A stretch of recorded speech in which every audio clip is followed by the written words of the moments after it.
রবীন্দ্রনাথ ঠাকুর ও বঙ্কিমচন্দ্র চট্টোপাধ্যায়ের ছবি পায়ের কাছে রেখে মঞ্চে বক্তব্য রেখে বিতর্কে জড়িয়েছেন বিজেপি সাংসদ সুকান্ত মজুমদার। তিনি ক্ষমা চাইবেন না কেন? সাংবাদিক বৈঠক থেকে সেই প্রশ্ন তুলেছেন তৃণমূলের রাজ্য সাধারণ সম্পাদক কুণাল ঘোষ ও বিধায়ক ব্রাত্য বসু। তাদের কথায় বিজেপি কোনোদিনই বাঙালির নয়, বাঙালিকে সম্মান করে না। এই ঘটনা তারই প্রমাণ। না, আমি এতে বিস্মিত নই। এটা বিজেপি বরাবরই করে, বাংলা বা বাঙালি মনীষীকে পায়ের তলায় রাখতে চায়। এসে এরা যেভাবে বাংলা বা বাঙালিকে খাটো করতে চায়, ছোট করতে চায়। বিদ্যাসাগরের মূর্তি ভেঙেছেন, রবীন্দ্রনাথ ঠাকুরের জন্মস্থান বোলপুর বলেছেন,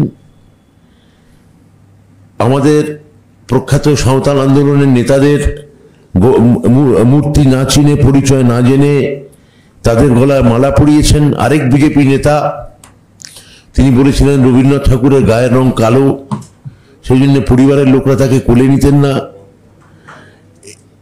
মানে যা পাচ্ছে তাই করছে। পরিষ্কার দেখা যাচ্ছে যে বঙ্কিম এবং রবীন্দ্রনাথকে বিজেপি নেতারা পায়ের নিচে রাখতে চান। ভাগ্যিস ভালো যে ছবিগুলোকে ওরা লাথি মারেননি, কারণ বিদ্যাসাগরের মূর্তি ভাঙচুর করেছেন। বিদ্যাসাগরের মূর্তি যারা ভাঙচুর করেন তারা তো লাথি মারতেই পারেন। সুকান্ত মজুমদার কেন্দ্রীয় শিক্ষামন্ত্রী, রাষ্ট্রমন্ত্রী, তার একটি ছবি এসছে, তার পায়ের কাছে রবীন্দ্রনাথ ঠাকুরের ছবি, বঙ্কিমচন্দ্র চট্টোপাধ্যায়ের ছবি। ওনার তো ক্ষমা চাওয়া উচিত, দুঃখ প্রকাশ করা উচিত। আমরা তো ব্যবস্থা নিচ্ছি, ওনারা কি করছেন? মালদহে স্বরাষ্ট্রমন্ত্রী অমিত শাহের ছবিতে আগুন দিতে গিয়ে তৃণমূল ছাত্র পরিষদের এক নেতা রবীন্দ্রনাথ ঠাকুরের ছবিতেও আগুন ধরিয়ে দেওয়ার ঘটনায় তোলপাড় হয়েছিল রাজ্য রাজনীতি। সোশ্যাল মিডিয়ায় পোস্ট করে সরব হয়েছিলেন খোদ সুকান্ত মজুমদারও। তোপ দেখেছিলেন রাজ্যের শাসক দল তৃণমূলকে। ঘটনায় বিজেপি সরব হয়ে বিশ্বকবির অসম্মানের প্রতিবাদে রাস্তায় নামে।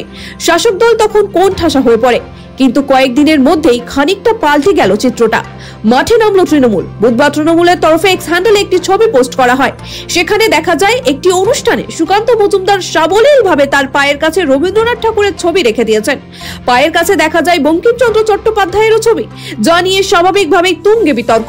একে তো সুকান্ত মজুমদার একজন বাঙালি, তার উপর আবার তিনি কেন্দ্রীয় শিক্ষা প্রতিমন্ত্রী, আবার তিনি পেশাগত জীবনে একজন অধ্যাপক। তা সত্ত্বেও কিভাবে রবীন্দ্রনাথের ছবি পায়ের কাছে রেখে রাজনৈতিক কর্মসূচি চালিয়ে গেলেন? স্বাভাবিকভাবেই সেই প্রশ্ন ওঠে।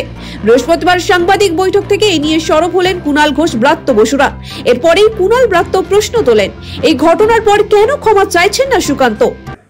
যেভাবে বাংলা এবং বাঙালিকে গোটা ভারতবর্ষ জুড়ে হেনস্থা করা হচ্ছে, বাংলা বললে বাংলাদেশি বলে দাগিয়ে দেওয়া হচ্ছে, ভাষা এবং উপভাষার সঙ্গে গুলিয়ে দিয়ে বাংলা ভাষাকে কোনো ভাষা নয় বলা হচ্ছে, এটা বাংলা বিরোধী যে ন্যারেটিভ বিজেপির গভীরে এবং গহনে আছে, যে কারণে কখনোই বাংলা থেকে কেউ কখনো পূর্ণমন্ত্রী হন না, বা তাদের সাংগঠনিক স্তরে তাদের বাংলা থেকে কেউ কখনো শীর্ষ স্তরে গিয়ে বসে না।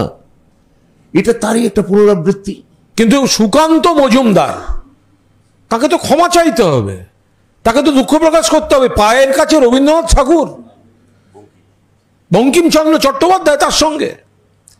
বিজেপির এই যে বাংলা এবং বাঙালিকে অপমান করা, ছোট করা, না, আমাদের মূলত এটাই বলা যে বিজেপি বাংলা বিরোধী, বাঙালি বিরোধী, পশ্চিমবঙ্গ বিরোধী। যদি এই হচ্ছে তার ছবি, যদি এই ছবির নমুনা হয়, তিনি দুঃখ প্রকাশ করবেন না? তিনি বলবেন না যে আমি দুঃখিত, আমি ক্ষমা প্রার্থী? 2021 সালের বিধানসভা এবং 2024 সালের লোকসভা নির্বাচনের মতোই 2026 সালের বিধানসভা ভোটেও যে তৃণমূল বাঙালি আবেগকে হাতিয়ার করতে চাইছে তা স্পষ্ট। মালদহের ছাত্রনেতার ঘটনায় চাপের মুখে পড়ে তাকে বহিষ্কার ও গ্রেপ্তার করেছিল টিএমসিপি।